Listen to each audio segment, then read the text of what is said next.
I think that, the 49ers have been very clear that they are big Brock Purdy fans, and they want to bring him back. But they also want to bring him back at a price that enables them to do the business that they believe that they need to do. And the two sides have been close. And I think that, Brock Purdy probably sees these quarterback contracts getting done and, sees himself as next in line on these deals for taking the next big step. So Adam also walked us through why, even though the Niners love Brock Purdy, why financially it may not make all the sense in the world for them to pay him right now. Brock Purdy's under contract this year for $5.1 million. And then next year, the 49ers can tag him for $41 million. And then the year after, they can tag him again for $51 million. So if my math is correct, the 49ers technically control Brock Purdy's rights for the next 3 years and $97.1 million, roughly. 397.1. If you're the 49ers, why are you going to go pay Brock Purdy some crazy number when you control his rights like that? So the San Francisco 49ers, if they had the opportunity right now to guarantee 3 years, $97.1 million, and they had to guarantee every cent of it, they would probably make that deal in about 2 seconds. They would have done that yesterday. They would have done that so quickly. That's such an amazing deal for them. For him, obviously, 97.1 is not even that far away from what he's probably wants on a per year basis, right? Should he consider holding out if they don't meet his number? This is a man that does not have set for life money. This is a man that is probably, quote unquote, rich, but not filthy rich. If he walked away from football today, he'd probably have to get a job at some point. Should he consider holding out? Not that there's anything wrong with having a job, but I'm saying we don't anticipate when guys retire at the quarterback position at the highest level that they need to work. Guys who've been to a Super Bowl. Yeah, they don't need to. They want to, right? Should he consider holding out if they don't meet his number? Yeah, I definitely think he should consider it because the way Adam outlined it, that they control him for 3 years, $97.1 million, he's looking at a scenario where the pieces around him may not be as strong, and he doesn't know what the team success is going to look like moving forward. He can't forecast that. So 2 years ago, he plays amazing, takes the team to the Super Bowl. Last year, disappointing year for the 49ers, 6-11, fourth in the NFC West.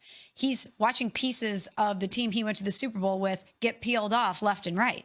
And if I'm Brock Purdy, I know that my leverage is that I took a team to a Super Bowl. And the further away we get from that, if the success is not the same, I'm losing power position. So right now feels like the time to strike if you're him. Strike while the iron is hot. Why would you want to potentially put yourself in a situation where you don't have as much leverage and you can't command as much money? I agree with everything that you just said, which is why I think the 49ers are going to get buried with this contract. This is going to get bad for them. They've got themselves in a trick box. There's no way out because they've already committed to paying Brock Purdy, which is why they moved on from all of those players this offseason, right? It's why they traded away Deebo Samuel. It's why they cut Javon Hargrave. It's why they let Dre Greenlaw and Talanoa Hufanga walk in free agency. Charvarius Ward walk in free agency. They did all of those things because they realized, Aaron Banks, the left guard, walked in free agency. They did all of those things because they knew they had to pay Brock. Well, if you cleared the decks to pay me, then give me what I believe I'm worth. Pay me in line with what all the other young quarterbacks are getting paid in this league. Guys, by the way, that have done far less than I have when it comes to playoff success. So I'm just looking at the recent extensions done, the top-level quarterbacks, even if you want to go back to 2023 when Joe Burrow signed for $55 million, all of those deals checked in between 21% and 25% of the salary cap, right? All of those contracts. So last year, Trevor Lawrence and Jordan Love get brand new deals. Both of those guys, when they sign their contracts, their salary is 21.5% of the salary cap. All right, Deshaun Watson back in 2022, 22% of the salary cap, even though his deal is fully guaranteed. Kyler Murray, 22% of the salary cap. Jalen Hurts, when he signed his deal, 22.6% of the salary cap. Patrick Mahomes, Lamar Jackson, Justin Herbert, Dak Prescott, Joe Burrow, the list goes on and on. Like, they're all checking in between 21% and 25% of the salary cap. So for Brock Purdy, the floor in terms of average annual value on a new contract would be $58 million. And if the 49ers aren't willing to pay him that kind of money, why should he show up for work? Because let's just be clear on this. I'm glad you're doing it the way you're doing it, because I think that's the way it should be done universally, which is percentage of cap. Cap changes every year. I agree with you. Cap changes every year, but it's easy then for a team to say, no, we're giving you what your peers are getting. Now, there may be less money ultimately because what just happened in here? When next year somebody gets a new contract and they're making 23% of the cap, it's going to be more money, but it's the same valuation of the percentage of cap. So what you're saying makes a ton of sense. The average there is 23%, which would put them with Lamar and Herbert and Dak in terms of the percentages that I see on Spotrac here. So that makes sense. But is that going to happen? I don't think the 49ers have any choice.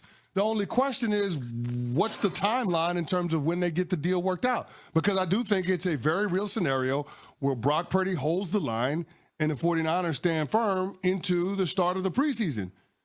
And then at that point, you're talking about your team getting off to a late start and being behind the 8 ball when it comes to a competitive edge because your quarterback's not in camp. Oof. So how does that set you up for success in 2025? It doesn't. And when you consider moving on from all of those core guys that we just talked about this offseason, it has the makings of a team in flux and a squad that's scrambling to get out of the cellar in the NFC West.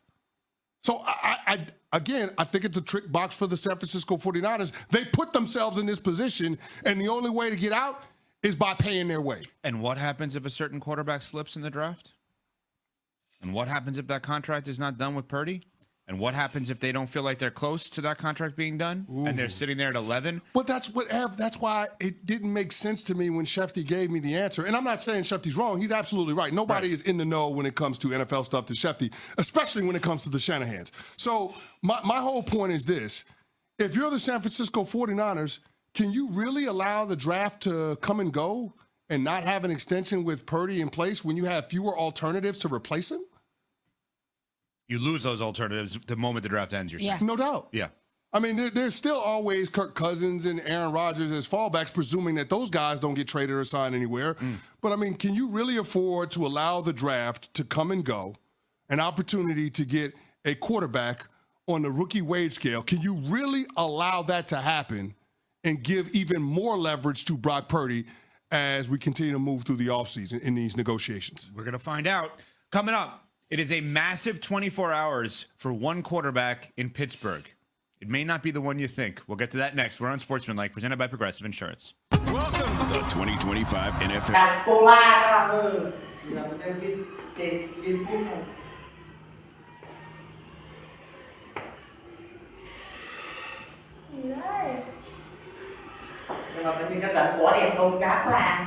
Chào tất cả mọi người đã quay trở lại với kênh của mình. Ngày hôm nay mình sẽ tiếp tục hướng dẫn các bạn câu tượng. Tượng hôm nay của mình sẽ có tiêu đề là quả đào. Mọi người, hôm nay tượng của mình sẽ có tiêu đề là quả mận. Bây giờ mình bắt đầu tô nhá.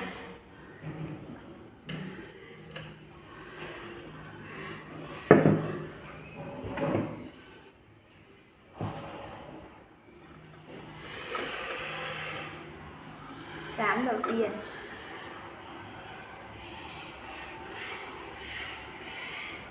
Xin chào các bạn màn kính giờ sẽ tiếp tục đi cắt giảm này các bạn thì làm sẽ nhìn các bạn ơi, để các bạn thích thơm nó cũng nhẹ bạn. Tính nữa thêm